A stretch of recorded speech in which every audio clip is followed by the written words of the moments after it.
بل والأعظم أنه يطلب من ابنه عبد الله أن يضع خده على التراب. يقول لابنه عبد الله: يا عبد الله، ضع خد أبيك على التراب لعل الله أن يرحم أبيك، لعل الله أن يرحم أبيك. ثم يقول بعدها: ليتني خرجت منها كفافا لا لي ولا علي. وماذا على عمر؟ ليتني خرجت منها كفافا لا لي ولا علي. والله لو شعرنا بالذل الذي شعره عمر بين يدي الله والله لانتهت كل مصائبنا. ما الذي يدفع الجار أن يتعدى على جاره؟ ما الذي يدفع الإنسان أن يتأخر عن الصلوات؟ ما الذي يدفع الإنسان أن يتجرأ على محارم الله وعلى حدود الله؟ ما الذي يدفع الإنسان أن يهتك أعراض الناس دون أن يبالي ويتكلم في شرف الناس دون أن يبالي إلا لأنه لم يستشعر مخافة الله؟ والله لو استشعرنا ذرة من مخافة الله التي خافها عمر عند الموت والله لانتهت كل الذنوب وكل المعاصي. لكن مصيبتنا أننا لا نستشعر هذا الذل بين يدي الله، لا نستشعر هذا الانكسار بين يدي الله. نظن أننا قد خلقنا عبثا، نظن أننا قد خلقنا عبثا، نمرح ونسرح ونلعب هكذا في الدنيا. من أعظم ومن أكثر من روى الحديث عن النبي صلى الله عليه وسلم؟ أليس هو أبو هريرة؟ أليس هو أبو هريرة؟ هل مررت على حديث عن النبي صلى الله عليه وسلم لم تمر فيه عن أبي هريرة عن رسول الله صلى الله عليه وسلم؟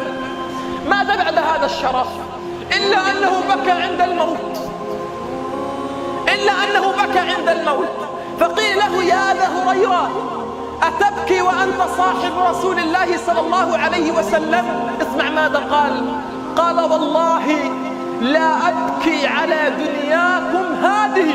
الله أكبر. والله لا أبكي على دنياكم هذه. اسمع على ماذا يبكي أبو هريرة رضي الله عنه. قال: إنما أبكي على قلة الزاد، على قلة الزاد، وعلى بعد السفر، وعلى ضعف اليقين. اسمع الأخيرة: وإنما أبكي على خوف المنقلب والسقوط من أعلى الصراط في النار. الله أكبر. أبو هريرة لا يخاف على نفسه بعد هذا العمر في طاعة الله إلا أن يقع من أعلى الصراط في النار. فماذا عسانا نحن أن نقول؟ فماذا عسانا نحن أن نقول؟ ماذا عسانا نحن أن نقول؟ والواحد منا يذنب ويعصي. لما جاء الموت إلى عمر رضي الله عن عمر، لما جاء الموت لعمر بن الخطاب رضي الله عنه بكى عند الموت وقال لابن عبد الله: يا عبد الله تعال، ضع خد أبيك على التراب. بالله عليكم، ما الذي صنعه عمر حتى يصنع هذا الأمر عند الموت؟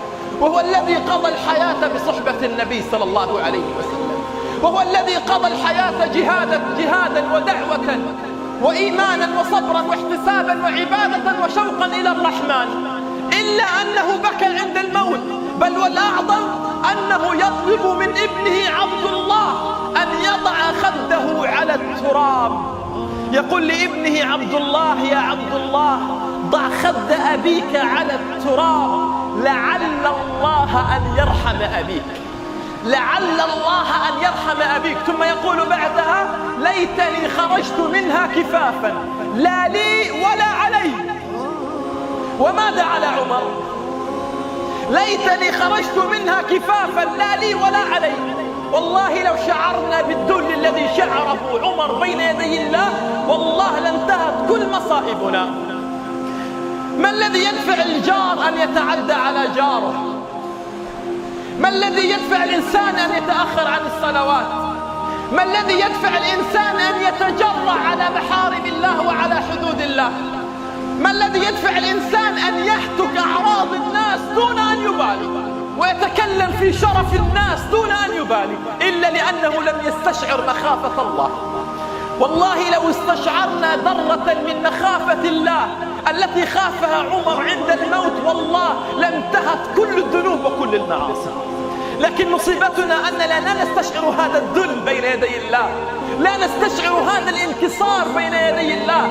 نظن أننا قد خلقنا عبثا، نظن أننا قد خلقنا عبثا، نمرح ونسرح ونلعب هكذا في الدنيا. من أعظم ومن أكثر من روى الحديث عن النبي صلى الله عليه وسلم؟ أليس هو أبو هريرة؟ أليس هو أبو هريرة؟ هل مررت على حديث عن النبي صلى الله عليه وسلم لم تمر فيه عن أبي هريرة عن رسول الله صلى الله عليه وسلم؟ ماذا بعد هذا الشرف إلا أنه بكى عند الموت، إلا أنه بكى عند الموت. فقيل له يا أبا هريرة أتبكي وأنت صاحب رسول الله صلى الله عليه وسلم؟ اسمع ماذا قال. قال والله لا أبكي على دنياكم هذه. الله أكبر. والله لا أبكي على دنياكم هذه. اسمع على ماذا يبكي أبو هريرة رضي الله عنه. قال إنما أبكي على قلة الزاد، على قلة الزاد، وعلى بعد السفر، وعلى ضعف اليقين. اسمع الأخيرة. وإنما أبكي على خوف المنقلب والسقوط من أعلى الصراط في النار. الله أكبر. أبو هريرة لا يخاف على نفسه بعد هذا العمر في طاعة الله إلا أن يقع من أعلى الصراط في النار. فماذا عسانا نحن أن نقول؟ فماذا عسانا نحن أن نقول؟ ماذا عسانا نحن أن نقول والواحد منا يذنب ويعصي؟ لما جاء الموت إلى عمر رضي الله عن عمر، لما جاء الموت لعمر بن الخطاب رضي الله عنه بكى عند الموت وقال لابنه عبد الله يا